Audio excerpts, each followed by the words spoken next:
बिस्मिल्लाहिर्रहमानिर्रहीम अस्सलाम वालेकुम वरहमतुल्लाहि वबरकातुहू। बच्चों, लास्ट क्लास में हम लोगों ने IAS 16 जो है वो अपना स्टार्ट किया था, और IAS 16 के अंदर हमने कुछ बातों को डिस्कस किया था। IAS 16 के अंदर हमने पहली बात जो है वो डिस्कस की थी कि हमारे पास यहाँ पर दो मॉडल्स हैं, एक है कॉस्ट मॉडल और एक है रीवैल्यूएशन मॉडल। फिर उसके बाद मैंने कहा था कि कॉस्ट मॉडल के अंदर जो है वो हमारे पास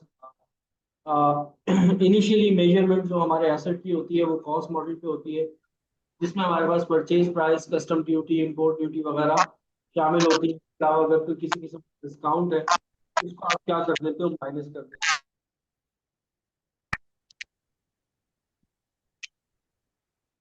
अच्छा, फिर उसके बाद जो है वो हमने एक और चीज भी पढ़ी थी, वो ये पढ़ी थी कि डायरेक्टली एट्रीब्यूटेबल कॉस्ट जो है या इंस्टॉलेशन है, असेंबलिंग कॉस्ट जो है, जिसको हम ऐड करते हैं। इसके अलावा हमने डिसमेंटलिंग कॉस्ट के बारे में पढ़ा था कि अगर कोई एसेट की डिसमेंटलिंग कॉस्ट है तो उसकी आप प्रेजेंट वैल्यू निकाल कर आप उसको भी इनिशियल मेजरमेंट के अंदर शामिल करोगे। फिर उसके बाद हमने एसेट्स की रीवैल्यूएशन करना सीखी थी। एसेट्स की रीवैल्यूएशन में हमने ये बात सीखी थी कि जब भी फेयर वैल्यू पर हम एसेट को लेकर जाते हैं, फेयर वैल्यू मॉडल पे एसेट को लेकर जाते हैं, तो सबसे पहले हमें एसेट की क्या करना होता है, कैरिंग वैल्यू जो है वो कैलकुलेट करना होती है। कैरिंग वैल्यू जैसे ही कैलकुलेट हो जाती है, और कैरिंग वैल्यू और फेयर वैल्यू का जो डिफरेंस होता है वो हमारा क्या होता है, रीवैल्यूएशन सरप्लस होता है। और फिर हमने एक और बात भी सीखी थी कि रीवैल्यूएशन सरप्लस जो है वो हमारा कहाँ जाता है, OCI के अंदर जाता है, अदर कम्प्रिहेंसिव इनकम में, जो कि आपका इक्विटी का पार्ट है। फिर उसके बाद मैंने कहा था कि अगर फेयर वैल्यू मॉडल पे चल रहे हो तो वंस अगर आपने फेयर वैल्यू मॉडल यूज कर लिया है, फेयर वैल्यू मॉडल अगर आपने एक दफा इस्तेमाल कर लिया है, तो अब आप वापस पलट नहीं सकते हो, अब वापस आप जा नहीं सकते हो। आप हमेशा अब रीवैल्यूएशन मॉडल पर ही रहोगे, आप कॉस्ट मॉडल पे वापस शिफ्ट नहीं हो सकते। अच्छा, अगर कॉस्ट मॉडल पे सर शिफ्ट होना चाहे तो पॉसिबल ही नहीं है। स्टैंडर्ड ने आपको कोई इस तरह की चीज नहीं बताई है कि आप जो है वो रिवैल्यूएशन मॉडल से वापस जो है वो आप कहाँ पर आ जाओ, कॉस्ट मॉडल पे आ जाओ। हाँ, कुछ अजम्पशंस हैं जिनको लेकर आप कॉस्ट मॉडल पे जा सकते हो, लेकिन वो अजम्पशन जो है उनका पूरा होना पॉसिबल नहीं है।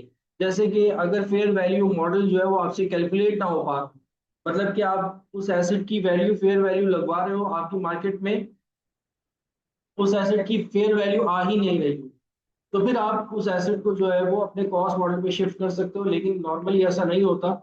जब हम अपने एसेट की फेयर वैल्यू पहले भी तो हमने मेंटेन की थी, तो आगे भी हम मेंटेन कर सकते हैं। तो कोई चांस नहीं होता। वंस अगर आप फेयर वैल्यू मॉडल पे आ गए हो तो अब वापस आप कॉस्ट मॉडल पे नहीं जा सकते। जो आपका कंसिस्टेंसी का जो अकाउंटिंग है, आपकी कंसिस्टेंसी की, वो क्या होती है, वो वायलेट होती है इससे। फिर उसके बाद जो है, इसके बाद जो है हम लोगों ने पढ़ा था कि रीवैल्यूएशन की रिवर्सल भी हो सकती है।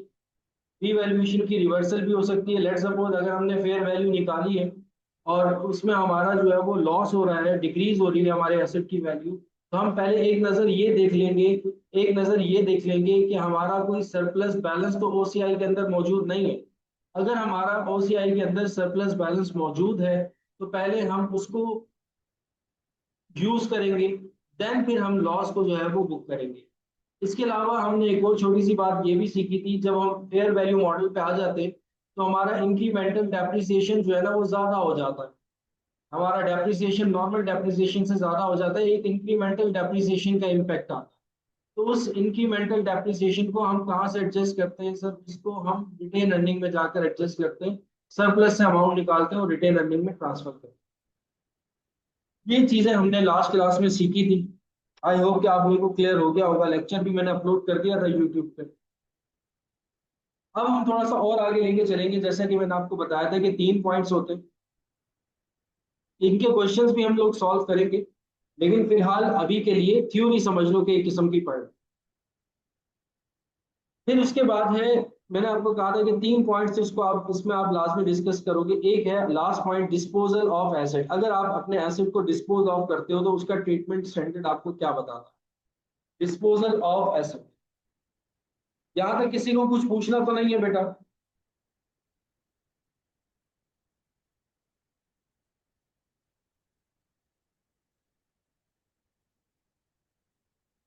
सबको क्लियर है ना?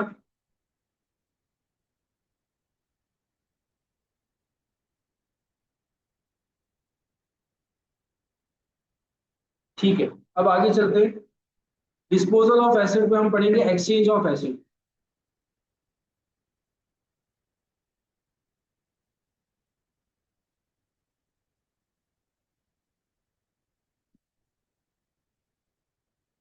अगर हम अपने एसेट को एक्सचेंज कर रहे हैं, एक्सचेंज कर रहे हैं, तो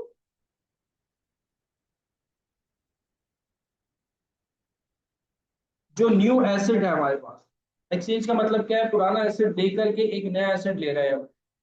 पुराना एसेट दे करके एक नया एसेट जो है वो हम ले रहे हैं। तो हम न्यू एसेट को अपने पास किस वैल्यू से शो करेंगे, न्यू एसेट को अपने पास किस वैल्यू से शो करेंगे। तो उसमें पहला पॉइंट आ जाता है, पहला पॉइंट आ जाता है,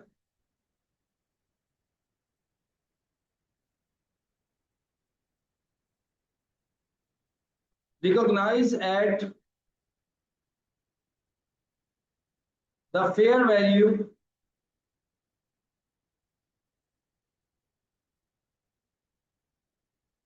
of asset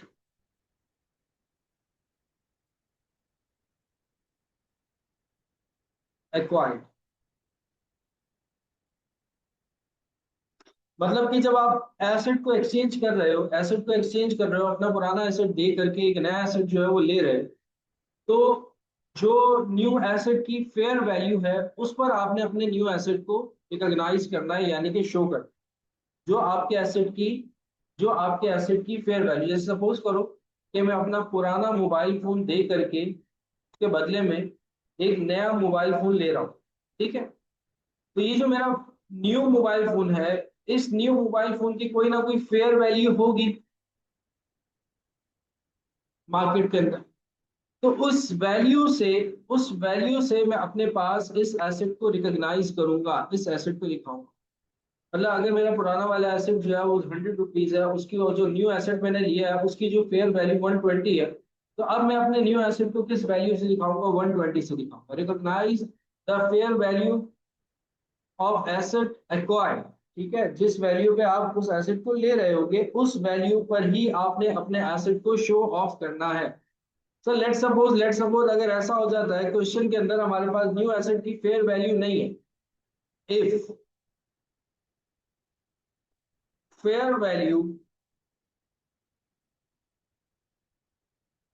of asset is not available,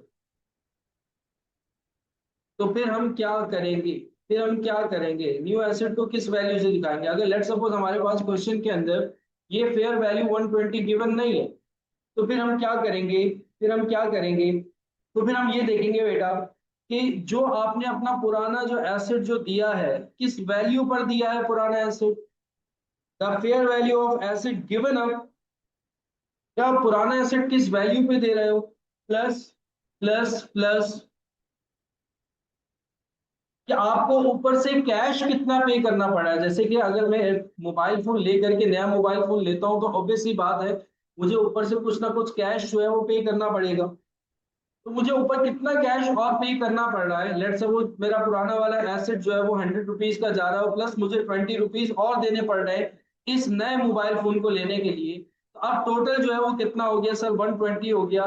तो मैं फिर इस तरीके से अपने एसेट को दिखाऊंगा अपने पास, अपने बुक्स ऑफ अकाउंट्स में, कि जो मेरा पुराना वाला एसेट है उसकी गिवन अप वैल्यू क्या है, प्लस जितना मैं कैश पे कर रहा हूं वो कितना है, उस वैल्यू पर दिखाऊं।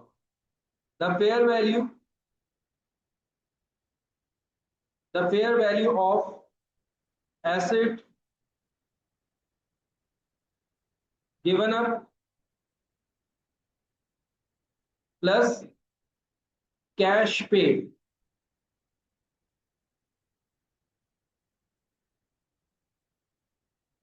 अगर मुझे कुछ कैश पे करना पड़ रहा है तो उस वैल्यू को भी ऐड कर कर फिर दिखाऊं। सर लास्ट स्टेप है, लास्ट स्टेप है, लास्ट स्टेप है। लेट सपोज सर अगर ऐसा होता है कि अगर फेयर वैल्यू पुराने एसेट की भी ना हो, अगर पुराने एसेट की भी फेयर वैल्यू ना हो, अगर पुराने एसेट की भी फेयर वैल्यू ना हो, तो फिर हम क्या करेंगे, फिर किस वैल्यू से शो करेंगे, फिर किस वैल्यू से शो करेंगे। if fair value of given up asset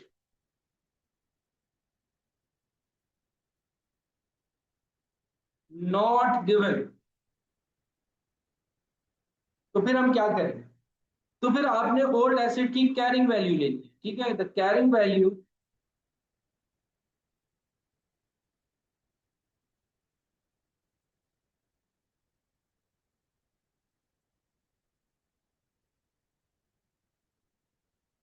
carrying value amount given up asset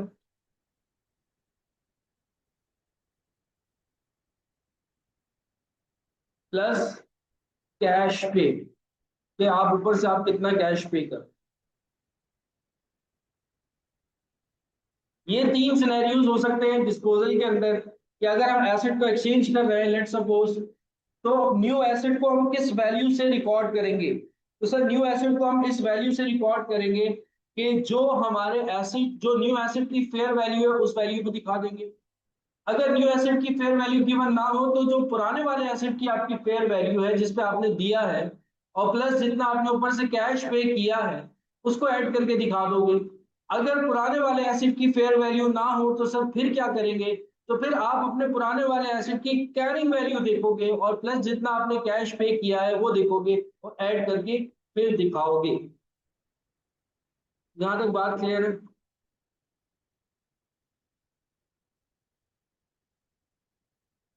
किसी का कोई सवाल?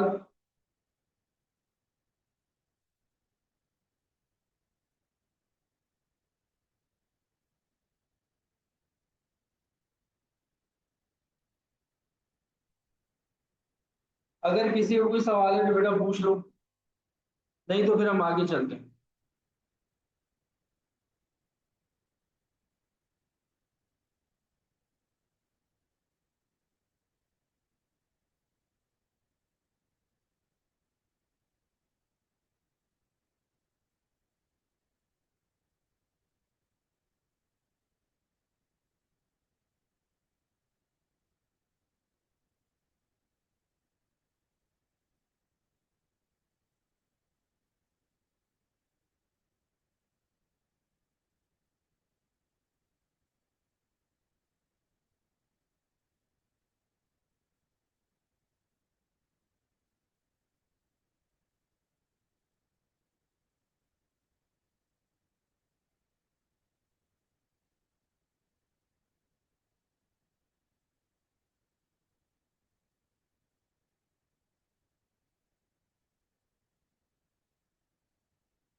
ठीक है, क्लियर। अब आगे चलते हैं हम अपने नेक्स्ट स्टैंडर्ड की तरफ। और नेक्स्ट स्टैंडर्ड है हमारा IAS 36। अच्छा, 16 अभी खत्म नहीं हुआ है, इसके क्वेश्चंस हमने अभी तक सॉल्व नहीं किए।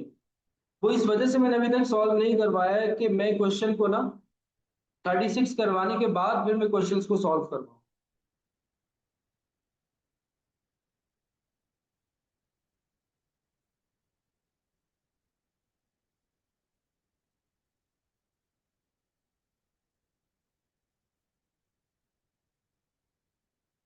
एक मिनट बेटा, स्टैंडर्ड 36 देख लेते हैं थोड़ा सा।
IS 36 impairment.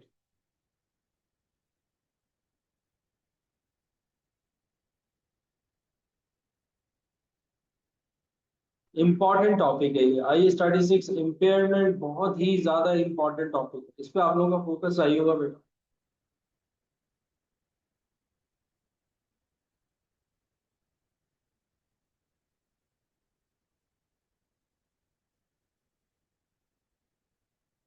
Impairment last time भी हम लोगों ने थोड़ा सा डिस्कस किया था, जब हमारे एसेट की वैल्यू कम हो रही होती है और हम फेयर वैल्यू मॉडल पे चल रहे होते हैं, तो जो एसेट की वैल्यू कम होती है हम ये देखते हैं कि वो हमारे लिए क्या है, इम्पेयरमेंट। लेकिन यहाँ पर इम्पेयरमेंट के अंदर इम्पेयरमेंट की कैलकुलेशन जो है ना वो थोड़ी सी चेंज है। इम्पेयरमेंट की कैलकुलेशन जो है ना बेटा वो थोड़ी सी चेंज है। अब उसके अंदर क्या चेंज है जरा देख लो। जब भी हम इम्पेयरमेंट की कैलकुलेशन करेंगे तो थोड़ा सा चेंज आएगा, वो क्या चेंज आएगा जरा देखो।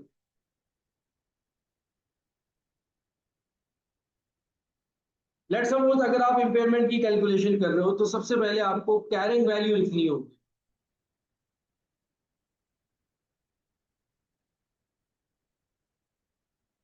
कैरिंग वैल्यू ऑफ एसेट लिखना होगा। सर इसमें कौन सी बड़ी रॉकेट साइंस है, जब हम IS 16 में चल रहे थे तब भी हम कैरिंग वैल्यू ही लिखते थे।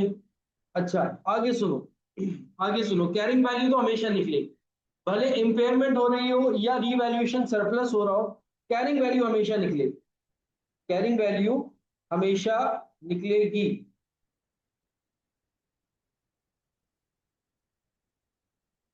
फिर इसके बाद आप क्या करोगे, इसके बाद आप क्या करोगे, आप इसमें से लेस करोगे recoverable amount, recoverable amount.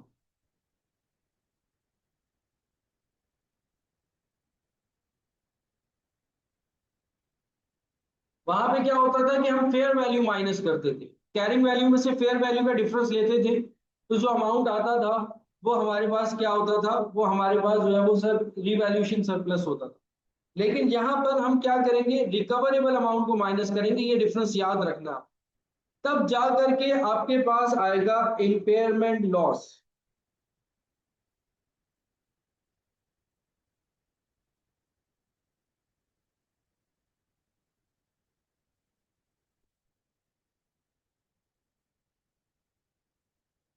Revaluation की, रीवैल्यूएशन सरप्लस में और इम्पेयरमेंट में थोड़ा सा चेंज है। रीवैल्यूएशन सरप्लस में क्या होता था, रीवैल्यूएशन सरप्लस में सर कैरिंग वैल्यू में से फेयर वैल्यू माइनस करते थे।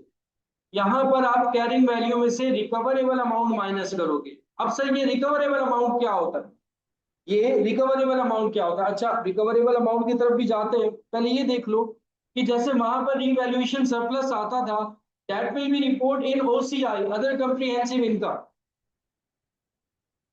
लेकिन अगर इम्पेयरमेंट लॉस होगा, अगर इम्पेयरमेंट लॉस होगा, अगर इम्पेयरमेंट लॉस होगा, आपने जो उसकी रिपोर्ट करनी है, उसको रिपोर्ट करना है, वो करना है statement of profit and loss में।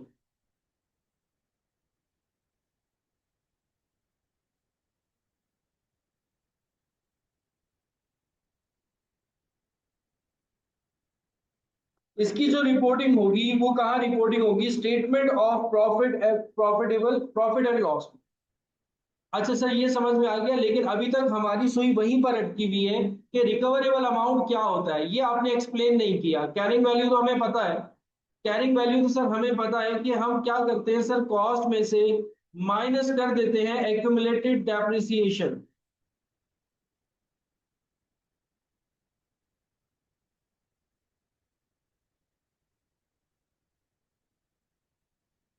तो सर हमारे पास जो है वो कैरिंग वैल्यू आ जाती है। लेकिन अभी तक सर रिकवरेबल अमाउंट के बारे में नहीं बताया, नहीं बताया, तो अब सुनो, रिकवरेबल अमाउंट कैसे निकलती है, रिकवरेबल अमाउंट कैसे निकलती है।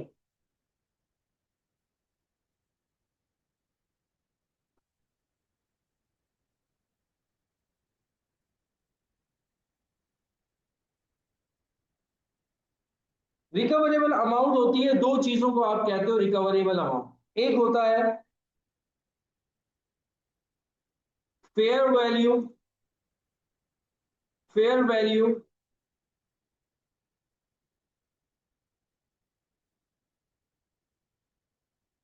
Less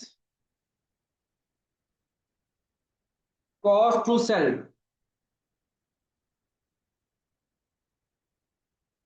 fair value less cost of disposal कर लो या इसको,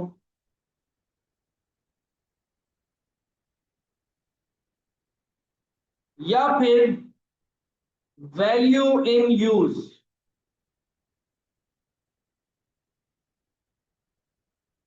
ये दो वैल्यूज आपकी रिकवरेबल अमाउंट जो है वो बन सकती है। एक fair value less cost of disposal, और दूसरा value in use. Value in use, इन दोनों में से कोई एक जो है वो हमारे पास रिकवरेबल अमाउंट होती है, कोई एक जो है वो हमारे पास रिकवरेबल अमाउंट होती है। अब इन दोनों को वन बाय वन डिस्कस कर लेते हैं, ठीक है। पहले में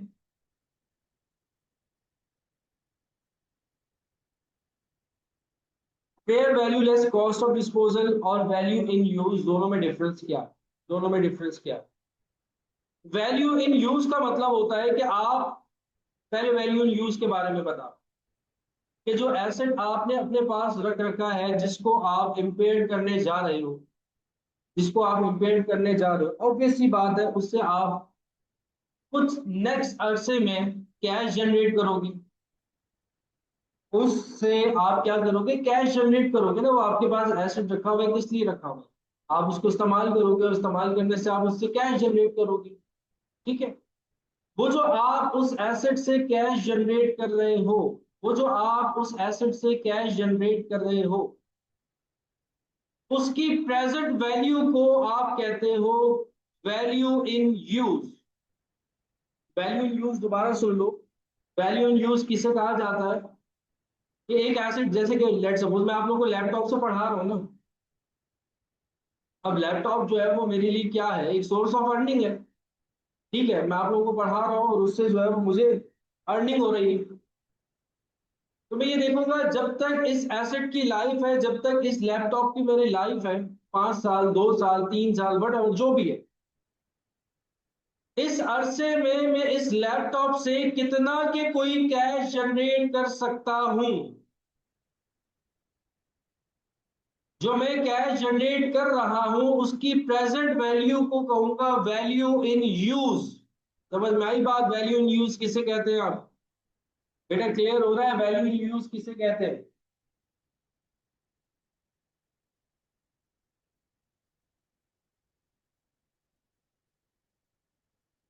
वैल्यू इन यूज किसे कहा जाता है? अब मैं 10-10 हजार रुपए जनरेट कर रहा हूँ, सपोज करो, पूरे साल में, इस लैपटॉप से। टोटल ओवरऑल मैंने कितने रिसीव की जनरेट कर लूंगा? मैं 12 हजार जनरेट कर लूंगा। उस 12 हजार की मैं प्रेजेंट वैल्यू निकालूंगा। तो जो भी अमाउंट बन रहा होगा, 10 हजार बन रहा होगा, 8 हजार बन रहा होगा, 6 हजार बन रहा होगा, 11 हजार बन रहा होगा, उसको हम कहते हैं वैल्यू इन यूज। उसको हम कहते हैं वैल्यू इन यूज। सबको बात समझ में आ रही है?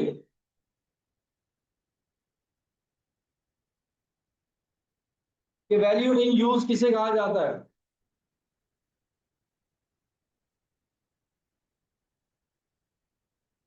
और fair value less cost to sell मतलब कि जो एसेट आप अगर उसको अभी करंटली बेचते हो, इंपेयरमेंट के टाइम पे जब आप इसको बेचते हो,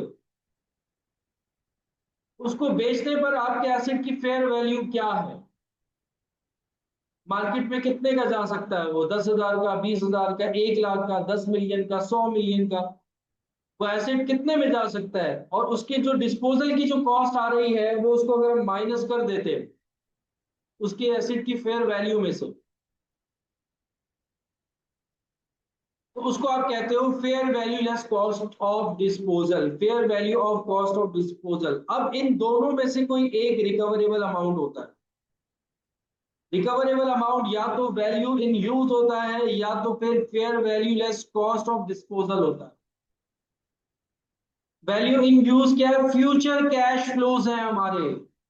फ्यूचर जो कैश फ्लोज है उनकी हमने प्रेजेंट वैल्यू निकाल रखी है, वो वैल्यू इन यूज है। और fair value less cost of disposal है। इन दोनों में से जो हायर होगा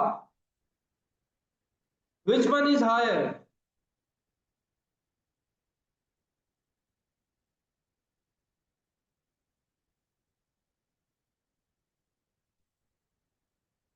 वो बच्चों हमारा बनेगा रिकवरेबल अमाउंट। वो बनेगा हमारा क्या? Recoverable amount.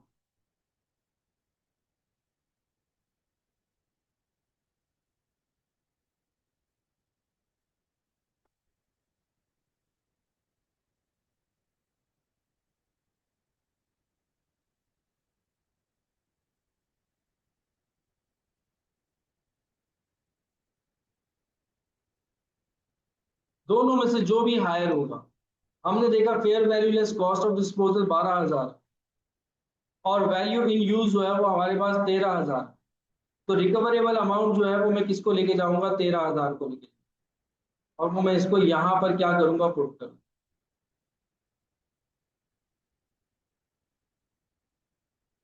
बात समझ में आई? बात समझ में आई?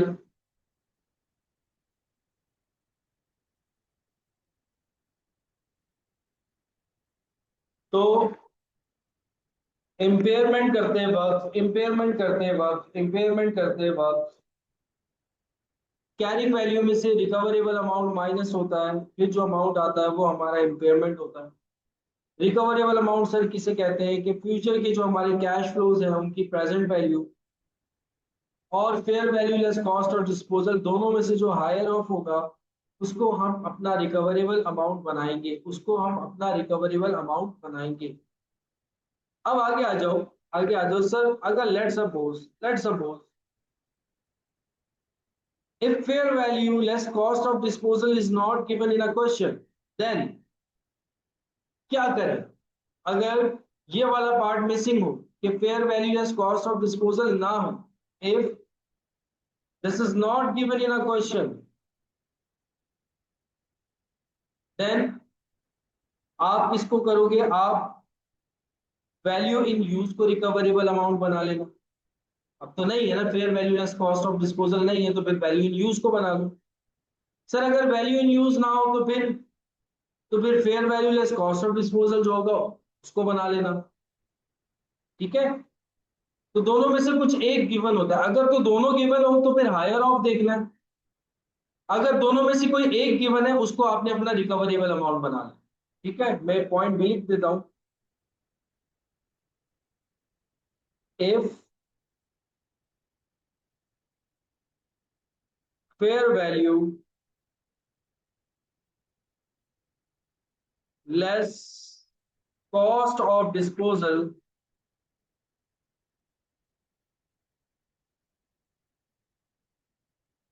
is not given,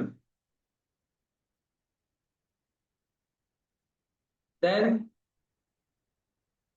value in use is recoverable amount।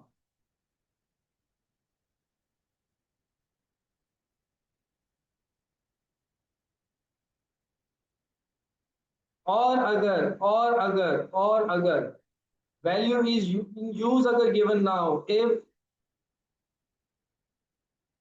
value in use is not given, then fair value less cost of disposal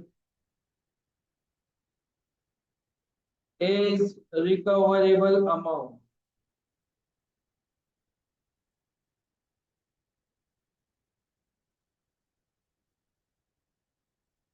और अगर दोनों गिवन हो तो उनमें से जो हायर ऑफ होगा वो हमारा रिकवरेबल अमाउंट।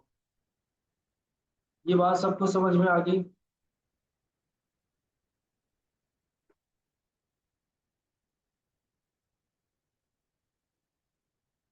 अच्छा सर, वैल्यू इन यूज आपने बताया कि जो कैश जनरेट कर रहे हैं एसेट की उसकी प्रेजेंट वैल्यू, बिल्कुल।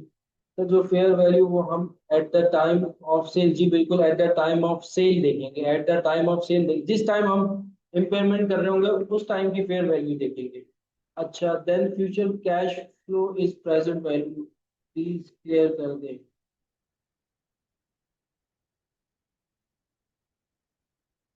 Future cash flows inflows की बात हो रही है, आउटफ्लोज की बात नहीं हो रही। फ्यूचर में आप उस एसेट से कितना कैश जनरेट कर सकते हो, इतना कि कोई कैश जनरेट कर सकते हो। जैसे मैंने एग्जांपल दी थी, इस लैपटॉप से मैं फ्यूचर में कितना कैश जनरेट कर सकता हूँ, 1 लाख, 2 लाख। उसकी मैं क्या कर लूंगा, प्रेजेंट वैल्यू निकाल लूंगा, तो वो मेरा वैल्यू, वो वैल्यू इन यूज आ जाएगा। वो आपको क्वेश्चन में गिवन होता है। और अगर गिवन ना हो तो कैश इनफ्लोज तो आपको बताते हैं, बस आपको प्रेजेंट वैल्यू निकालनी होती है। और प्रेजेंट वैल्यू का बेटा फार्मूला होता है, present value equals to NUT into 1 + 1 - 1 + r⁴ divided by r. ये हमारे पास प्रेजेंट वैल्यू का फॉर्मूला हो। अच्छा सर, इसको करेंगे किस तरीके से, आगे ऑटोमेटिकली हम लोग बहुत सारी जगहों पर प्रेजेंट वैल्यू का फॉर्मूला लगाएंगे, तो प्रैक्टिस आपको ऑटोमेटिकली हो जाएगी। ठीक है,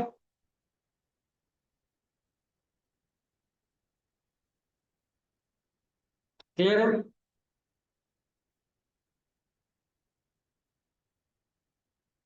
अच्छा, अब आगे आ जाओ। एक छोटी सी चीज है इम्पेयरमेंट के अंदर, एक छोटी सी चीज है हमारे पास इम्पेयरमेंट में, जो कि है कैश जनरेटिंग यूनिट।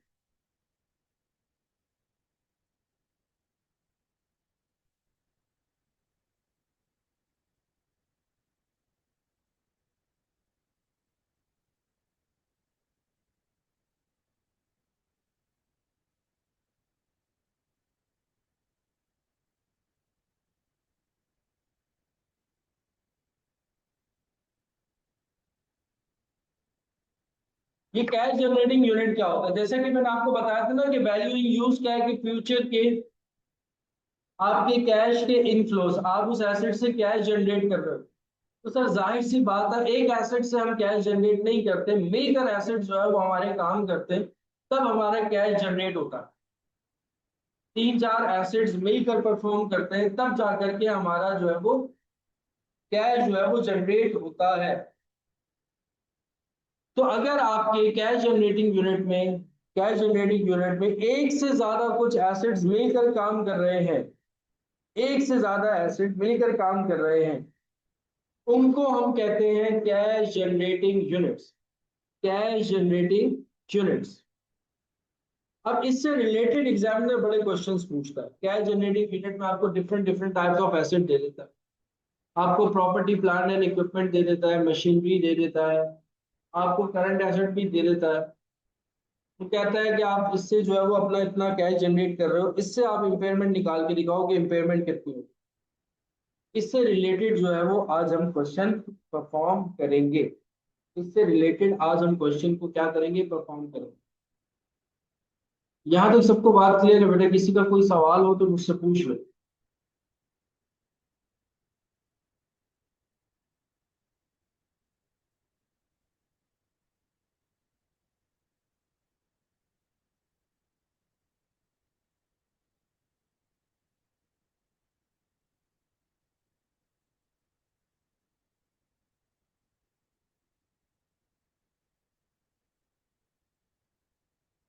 क्लियर है सब? अच्छा जी, लेट्स एक क्वेश्चन लिख रहा हूँ मैं आप लोगों के सामने।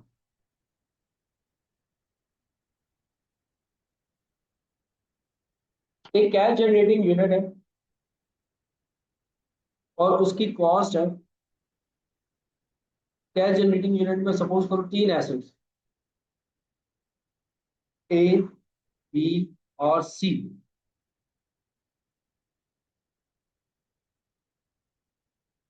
और उनकी कॉस्ट हमें बताई जा रही है 10,000,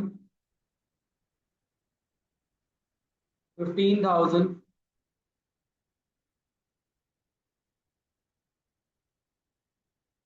और 30,000।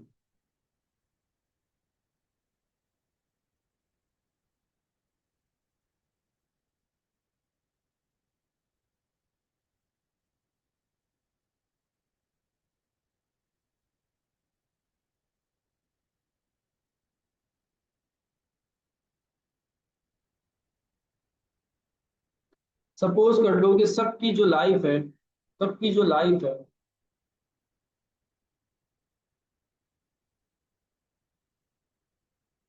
वो है 10 years।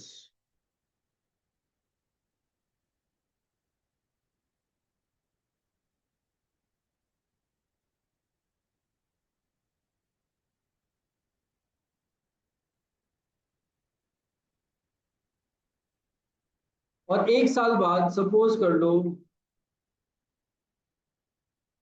इस एसेट को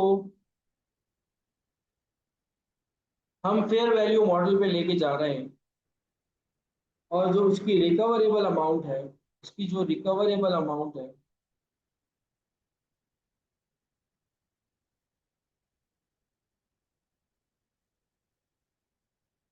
वो है 4 लाख। अभी एसेट की वैल्यू कितनी है?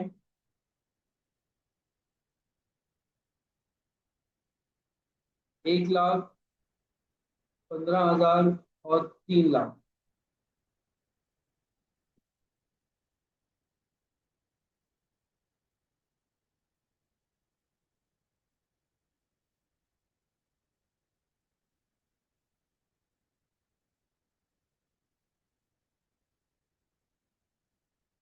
इसको 15,000 की जगह कर लो आप 1,50,000। तो टोटल हमारे एसेट की कॉस्ट कितनी है? 5,50,000। ठीक है। अब 1 साल बाद हम क्या कर रहे हैं, इस एसेट को पेमेंट की तरफ लेके जा रहे हैं, इसकी फेयर वैल्यू निकल के आई है 4 लाख। तो यहाँ पर सबसे पहले क्या करेंगे बेटा, आप लोग मुझे बताओ। सबसे पहला काम क्या करेंगे? इम्पेयरमेंट निकालने के लिए सबसे पहला काम क्या करना पड़ेगा? कैरिंग वैल्यू निकालनी पड़ेगी। गुड हो गया, शाबाश बेटा हीरा, गुड हो गया। सबसे पहले सर हमें क्या निकालनी पड़ेगी? कैरिंग वैल्यू निकालनी पड़ेगी। तो कैरिंग वैल्यू के लिए पहले डेप्रिसिएशन निकालो।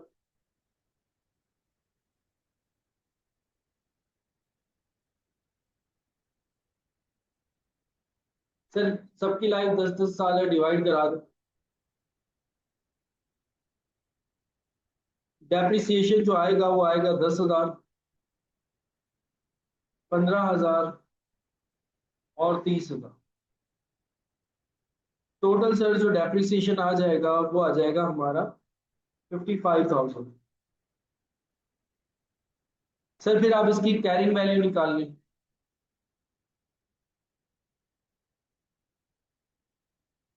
कॉस्ट में से डेप्रिसिएशन माइनस कर दो, एक में से 10,000 माइनस किया 90,000।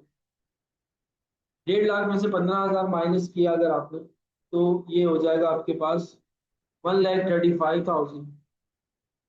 और 3 लाख में से जब 30,000 माइनस करोगे 2,70,000। तो इसकी कैरिंग वैल्यू आ जाएगी 4,95,000। 4,95,000। अच्छा सर इसकी जो रिकवरेबल अमाउंट है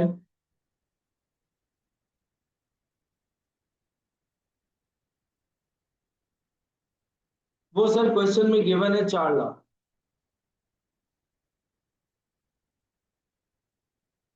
कैरिंग वैल्यू आ रही है 4,95,000 और 4 लाख। तो सर इसको कैसे हम डिस्ट्रीब्यूट कर सकते हैं? इसको हम कैसे डिस्ट्रीब्यूट कर सकते हैं? यहाँ पे दिखाई तो दे रहा है 4 लाख है और 4,95,000, यानी कि टोटल 95,000 का इम्पेयरमेंट आ रहा है ना? अगर हम ऊपर भी जाए, carrying value 495, recoverable amount 4 lakh.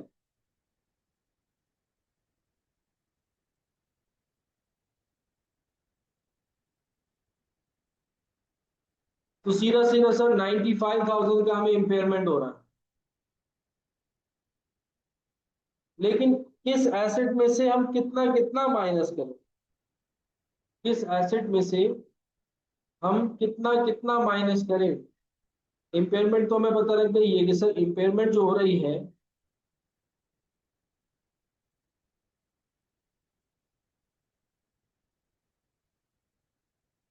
वो टोटल 95,000 की हो रही है।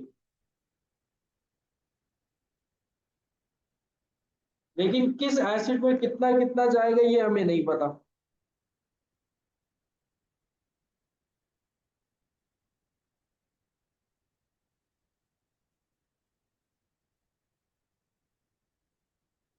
किस एसिड में से कितना कितना जाएगा हमें नहीं पता, ओवरऑल हमें पता है।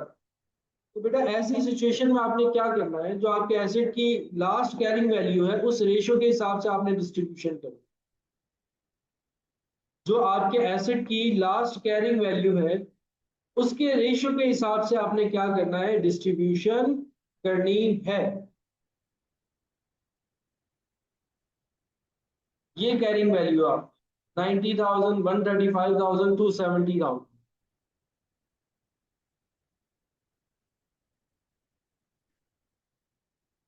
बिल्कुल, तो अब आप कैरिंग वैल्यू की परसेंटेज निकालो।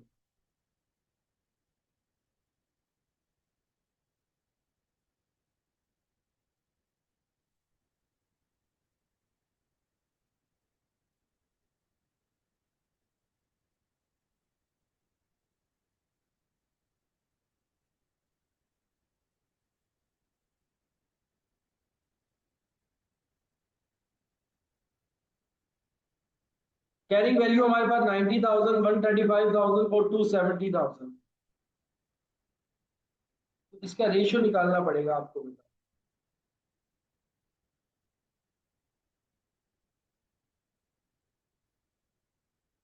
90,000, वो 90 के 3 जीरो तो सबके जा रहे हैं ना, 4 जीरो जा रहे हैं, वो हटा देते तो आसान हो जाएगा। 9, बल्कि 3 ही जा रहे हैं, 9, 135 और 270, डिवाइडेड बाय 495,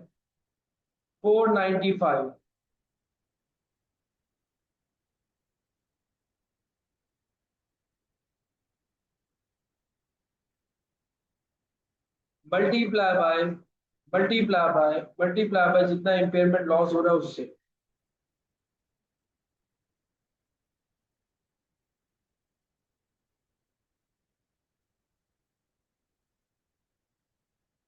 कितना कितना आ रहा है बेटा मुझे बताना जरा।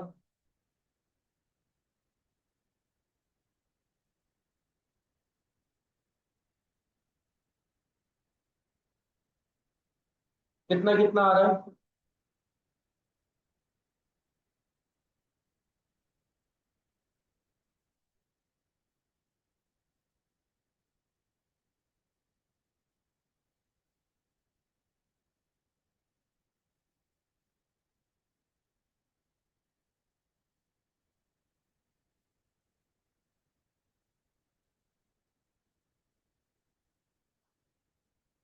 बताइए बेटा। 17,272, ठीक है जी।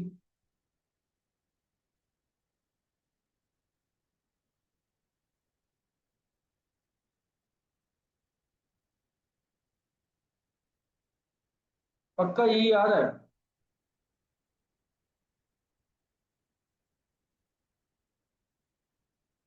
ठीक है, तो सर इम्पेयरमेंट आ रही है 17,272,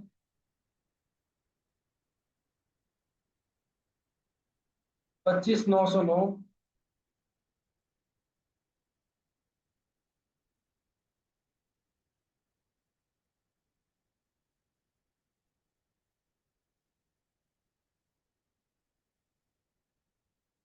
और 51,818।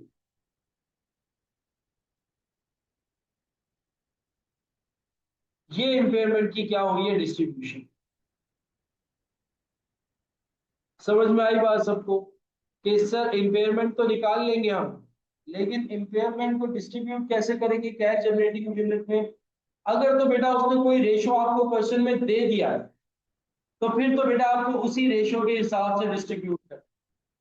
अगर कोई क्वेश्चन में रेशो आपको दे दिया है तो उस रेशो के हिसाब से डिस्ट्रीब्यूट करो। अगर वो खामोश बैठा हुआ है तो जो आपकी लास्ट कैरिंग वैल्यू होगी उसके रेशो के हिसाब से क्या करना है, डिस्ट्रीब्यूट।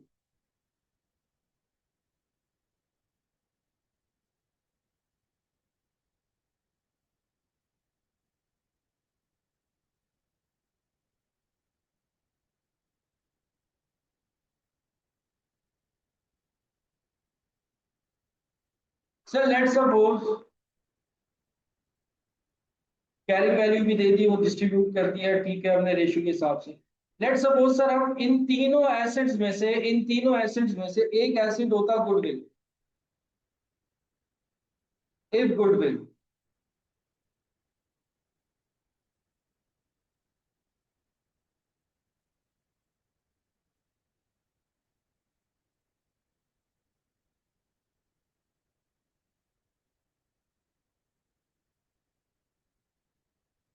तो क्या करते, पहला एसेट हम ले लेते हैं गुडविल का।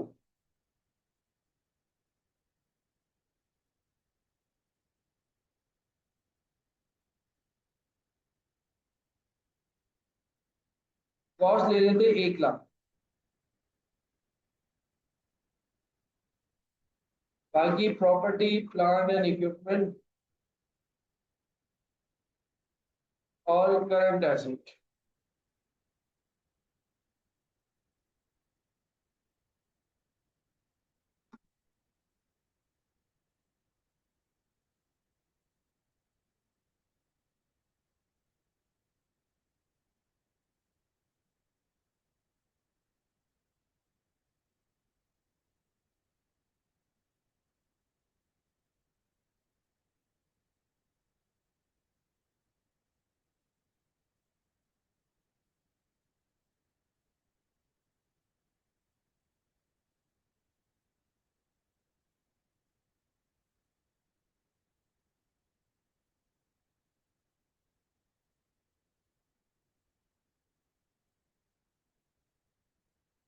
कैरिंग वैल्यू आ जाएगी 90,000, 135,000 और 270,000। अब सर जब इम्पेयरमेंट हो रही है, रिकवरेबल अमाउंट जो है वो 4 लाख।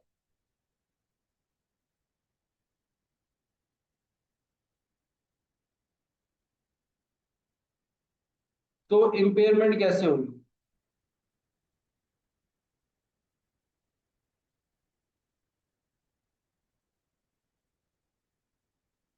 तो इम्पेयरमेंट आपका ये टोटल 4 लाख है।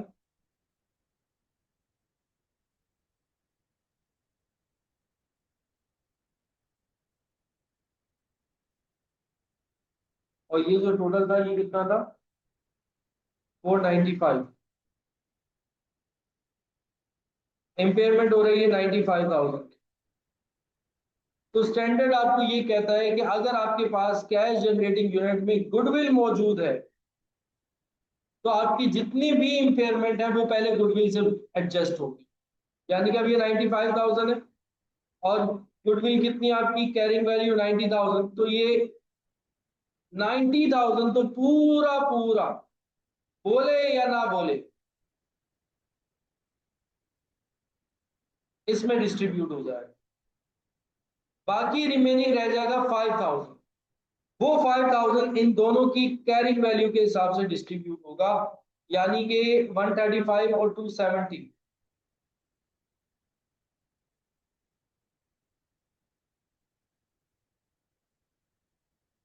2:3 है, तो 2,000 और 3,000 से डिस्ट्रीब्यूट। अगर क्वेश्चन के अंदर गुडविल आ जाए, तो जितना भी इंपेयरमेंट लॉस है आप पहले उसको एडजस्ट करोगे गुडविल के अंदर। जितना इंपेयरमेंट लॉस है वो सारा का सारा एडजस्ट होगा गुडविल के अंदर। फिर जो अमाउंट आएगा वो बाकी एसेट्स में रेशो के हिसाब से, जो उनकी लास्ट बुक वैल्यू होगी उस वैल्यू के हिसाब से क्या होगा, डिस्ट्रीब्यूट होगा। बात समझ में आ गई यहां तक?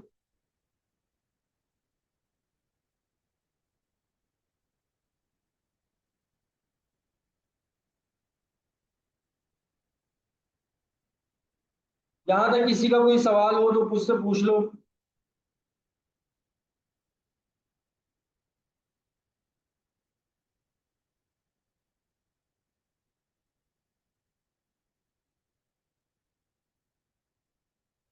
ये 2000 और 3000 कैसे आया बेटा? ये रेशो के हिसाब से आया।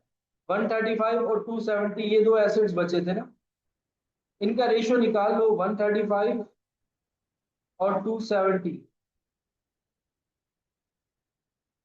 ये 2000 3000 नहीं आएगा, बल्कि कोई और रेशो आएगा, उस रेशो के हिसाब से डिस्ट्रीब्यूट करो। 135 डिवाइडेड बाय और 270 डिवाइडेड बाय, इन दोनों का टोटल कितना होगा? 135 270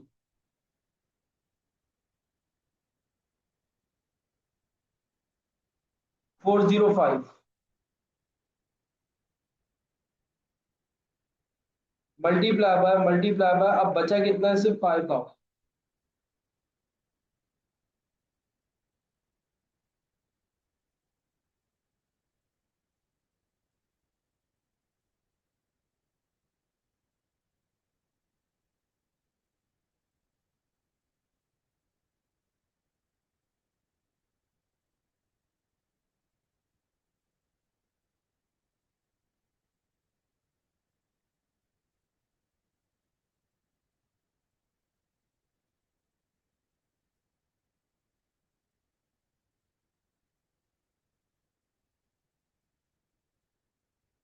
फिर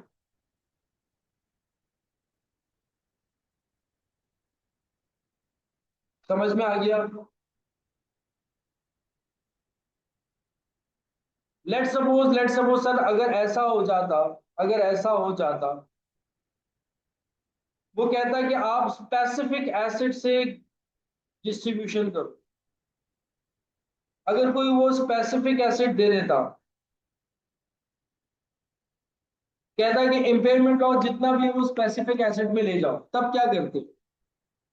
सर फिर ये करते हैं कि सर फर्स्ट प्रायोरिटी हम तब भी गुडविल को देते। पूरा का पूरा जितना भी डिस्टर्ब हो रहा है और डिस्ट्रीब्यूट हो रहा है, वो सारा का सारा हम गुडविल में डिस्ट्रीब्यूट कर, जो अमाउंट बच जाता वो सारा का सारा फिर स्पेसिफिक एसेट में चला जाता। फिर जो अमाउंट बचता वो बाकी के एसेट्स में बुक वैल्यू के हिसाब से डिस्ट्रीब्यूट होता। कभी कभार एग्जाम में वो आपको स्पेसिफिक एसिड भी दे देते हैं। तो अगर आपको स्पेसिफिक एसिड दे रहे हैं कि इस एसिड से आपने इंपेयरमेंट लॉस को एडजस्ट करना है, लेकिन फिर भी आपने सबसे पहले जो है वो गुडविल को अपनी प्रायोरिटी बनाना है, गुडविल में आपने डिस्ट्रीब्यूट करना है, फिर जो अमाउंट बच जाएगा वो स्पेसिफिक एसिड में जाएगा, और फिर उसके बाद जो अमाउंट बचेगा वो बाकी एसिड्स में जाएगा। और एक बात याद रखिएगा, ये दोनों आपके पास स्टैंडर्ड जो है वो फिक्स एसिड के स्टैंडर्ड है। तो अगर कोई करंट एसिड आपको कैश जनरेटिंग यूनिट में दे दे, तो कैश जनरेटिंग यूनिट में इंपेयरमेंट लॉस नहीं जाता, ये बात याद रखिए।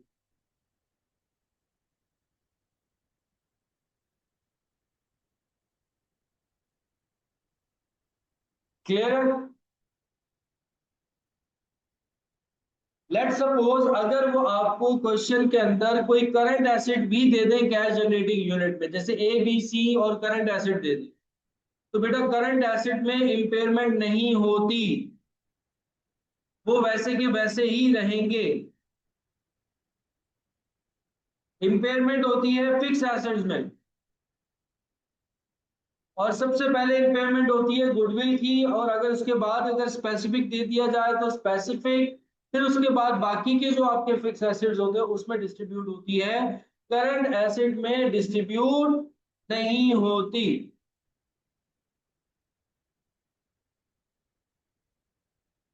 क्लियर है?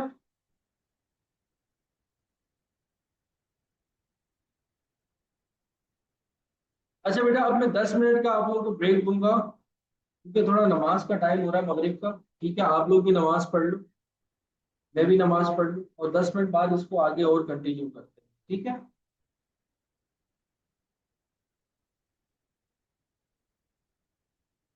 10 मिनट बाद मैं आगे लिंक शेयर कर रहा हूँ।